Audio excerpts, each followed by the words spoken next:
développement en main. Et quand les femmes prennent la main, je sais où elles vont aboutir.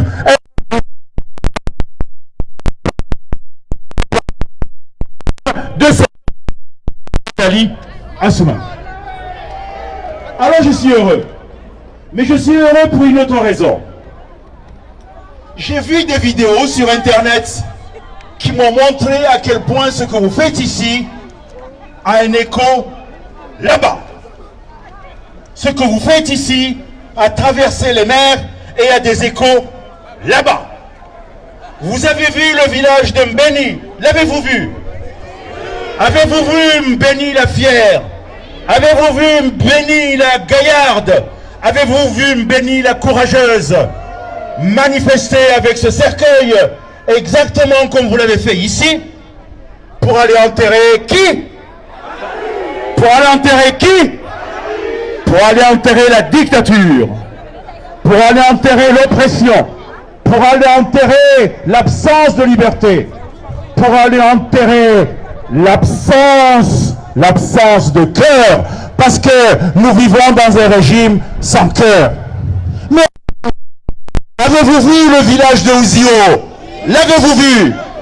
C'est un petit village, n'est-ce pas? On dit qu'il est petit, mais aujourd'hui pour moi, c'est le plus grand village de la Grande Comore. Aujourd'hui pour moi, ce village n'est plus un village. Ce village est un symbole. Ce village a donné une fierté aux Comoriens, parce que dans ce village, on a vu une foule compacte manifester et dire retour à la dictature. Non, mort à la dictature, retour à l'état de droit, pardon. Mort à la dictature, dégage Azali. Cela fait tellement de fois que nous disons dégage Azali, que maintenant ça devient presque une chanson, mais une chanson qui me fait mal au cœur. Parce que nous n'avons pas besoin de dire ça. Mais vous avez vu ensuite, après Ouziou, vous avez vu quoi? Vous avez vu quoi? Soudjini! Vous avez vu Soudjini. Soudjini a manifesté. Mais en Soudjini, il y a le président du Conseil national de la transition. Il est là-bas, il organise ses équipes, la société civile, avec des coordinations régionales pour mener le combat et mener avec vous, avec ceux qui sont là-bas, avec nous, mener le combat vers la victoire. Aujourd'hui, il y a une ville qui me manque. Enfin, je dirais, il y a plusieurs villes qui me manquent et qui manquent au rendez-vous. Et je souhaite que demain, elles manifestent. Elles manifestent fortement. Il me manque Isandra. Je veux qu'Isandra manifeste. Parce que Isandra, c'est à côté de Beit Salam. Et si Isandra manifeste, alors là, je vous garantis, il va y avoir une grande vague qui va inonder Beit Salam. Et quand la vague inonde Beit Salam, tous ceux qui ne savent pas nager vont être noyés. Et je sais qu'à l'intérieur de Beit Salam, il y a beaucoup de gens qui ne savent pas nager.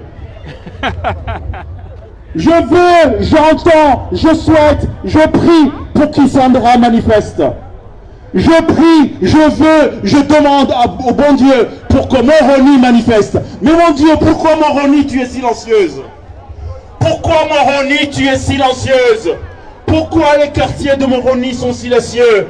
Pourquoi ne se soulèvent-ils pas exactement comme se sont soulevés les autres villages? Pourquoi Moroni ne prend pas l'exemple de Mbeni?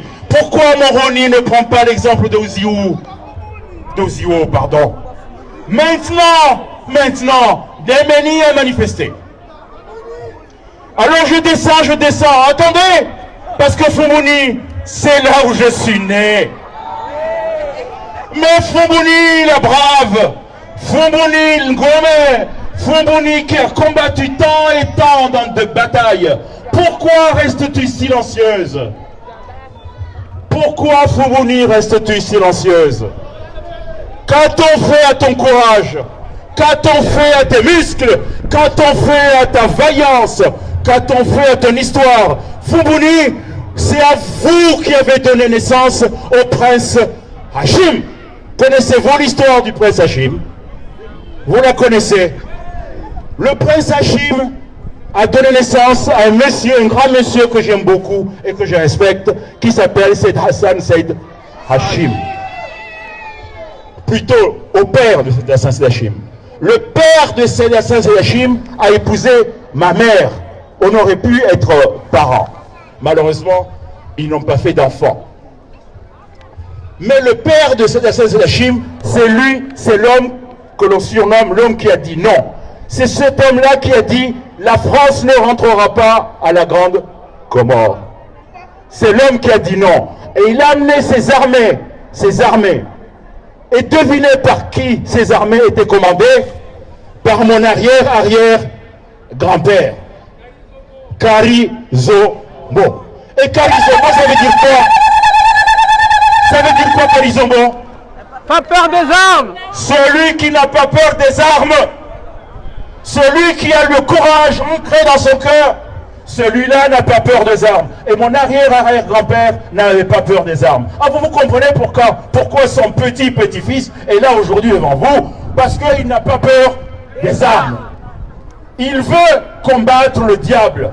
Il veut que la liberté revienne dans notre pays. Voilà pourquoi il est là devant vous. Voilà pourquoi il est si heureux de vous voir là aujourd'hui. Alors, je souhaite à ce que toutes les villes, tous les villages de la Grande Comore manifestent et descendent dans la rue et disent tous le même message: Azali n'est pas notre président. Azali n'est pas mon président. Azali n'est pas mon président. Je veux qu'en jouant comme moi, ils chantent le même hymne. Azali n'est pas mon président. Azali n'est pas mon président. Lundi prochain. Ce lundi, demain donc, il est prévu une manifestation. Alors aujourd'hui, je retiens mon souffle. Parce que si cette manifestation est importante, ça va être un grand moment pour nous. Si tous les Comoriens de la Grande Comore descendent dans Moroni, alors là, ça va faire beaucoup de bruit, n'est-ce pas? Beaucoup de bruit. Parce qu'on ne sait pas ce qui peut se passer ce jour-là. Hein? Lorsque plusieurs milliers de personnes descendent dans une ville et marchent, ils vont marcher, et marchent, et j'espère qu'ils vont marcher jusqu'à Beit Salam, j'espère qu'ils vont marcher jusqu'à Beit Salam, malgré les soldats, malgré la police, malgré l'armée, parce que ce jour-là, ils vont se dire, c'est le jour de la libération. Lundi, vous allez commencer, vous qui allez descendre dans Moroni, vous allez chanter le chant de la libération. Le chant du départ de celui qui opprime les Comoriens. Voilà ce qui va se passer lundi. Alors je vous demande, vous, ici, vous prenez votre téléphone et vous appelez toutes vos régions, vous appelez vos villages, vous appelez vos familles, vous appelez vos parents et dites-leur, descendez à Moroni. Vous n'oubliez personne. Vous dites, descendez à Moroni. Allez tous à Moroni. Allez, soyez vaillants, soyez courageux, soyez des guerriers. Parce que si vous continuez à avoir peur, vous allez continuer à vous faire écraser. Et nous n'avons pas peur, n'est-ce pas? Avons-nous peur? Alors vous allez appeler ceux qui sont là-bas et de leur dire que la peur doit disparaître. Parce qu'il y a une seule chose que le dictateur attend, c'est la peur. Le dictateur vit de votre peur. Mais s'il sent que vous n'avez pas peur, le dictateur recule. Vous le savez ça. Vous le savez ça. Le dictateur doit reculer parce qu'il sent que vous n'avez pas peur. N'est-ce pas? Campagnard n'a pas peur, n'est-ce pas? Campagnard, il est encore dans sa résidence surveillée. J'espère qu'il va sortir et qu'il va montrer aux autres que la peur doit être du côté du dictateur, mais pas du côté du peuple. Alors, vous allez penser à vos parents. Vous allez les appeler ce soir. Vous allez leur dire, papa, maman, mon frère, mon oncle, arrêtons d'avoir peur. Prenez, marchez, venez en voiture, marchez jusqu'à Moroni. Et faites en sorte que la peur soit du côté du dictateur. Et venez en foule compacte à Moroni pour marcher sur Beit Salam. Marchez sur Beit Salam. Marchez sur Bet Salam. Marchez sur Bet Salam. Marchez sur Bet Salam. Assalamu alaikum.